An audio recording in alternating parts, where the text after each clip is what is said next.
আসসালামু আলাইকুম। আমি কড়াই গরম করে নিয়েছি, এখন মাছ ভেজে নিব। এখানে মাছ দিয়ে দিচ্ছি। এই যে আমি মাছ দিয়ে দিচ্ছি, এখন মাছগুলো উল্টে নিব। এই যে এখন মাছগুলো উল্টে নিব।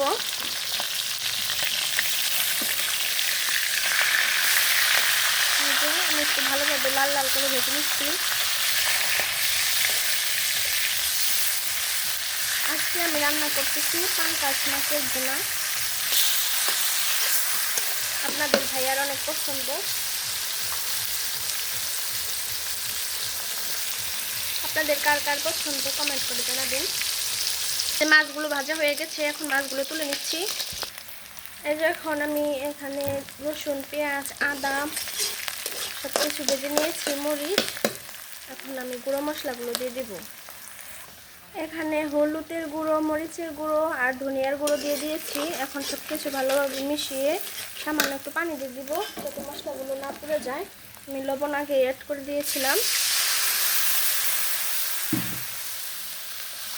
আর জিরার গুঁড়োটা আমি শেষে ছড়িয়ে দিব। আজকে আমি ভাজা জিরা দিয়ে রান্না করবো। এই যে মশলাগুলো এখন ভালোভাবে জাল হলে তখন আমি মাছগুলো দিয়ে দিব। মশলা কষানো হয়ে গেছে, এখন আমি মাছগুলো দিয়ে দিচ্ছি। আর এখানে মাছের তেল আছে, মাছের তেলটা দিয়ে দিলাম। এখন ভালোভাবে মাছের সাথে মশলাগুলো কষে নিব। এই যে এগুলা মাছের তেল।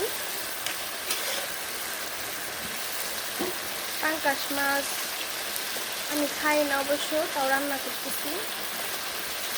কেমন হবে বলতে পারতেছি না।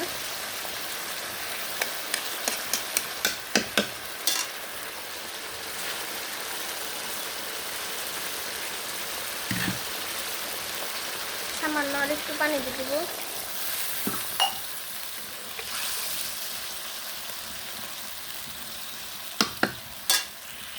এই যে এখন বলা করছে, আর একদম জাল করব, একদম গ্রেভি করবো আমি। এখন আমি হালকা একটু ভাজা জিরের গুঁড়ো দিয়ে দিচ্ছি।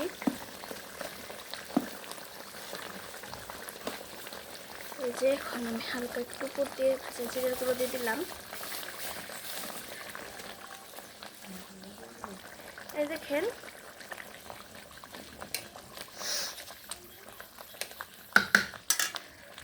এই যে আমার রান্না কিন্তু একদম শেষের দিকেই। এখন আমি হালকা একটু চুলার উপরে 5 মিনিট রেখে দেবো। তো আজকের মতো আপনারা সবাই ভালো থাকেন, সুস্থ থাকেন। আবার আগামী কোনো ভিডিও নিয়ে আপনাদের মাঝে আসবো। আপনারা আমার জন্য দোয়া করবেন। ধন্যবাদ সবাইকে। আশা করি আজকের ভিডিওটি আপনাদের ভালো লাগবে। যদি এই রেসিপিটি ভালো লাগে তাহলে আমাকে কমেন্ট করে জানাবেন। আর কার কার এরকম ভুনা পছন্দ অবশ্যই বলবেন। আপনারা একবার হলো বাসায় এরকম ভুনা করে খাবেন, একজন অনেক টেস্ট হবে। ধন্যবাদ সবাইকে। সবাই খুব ভালো থাকবেন, সুস্থ থাকবেন। আল্লাহ হাফেজ।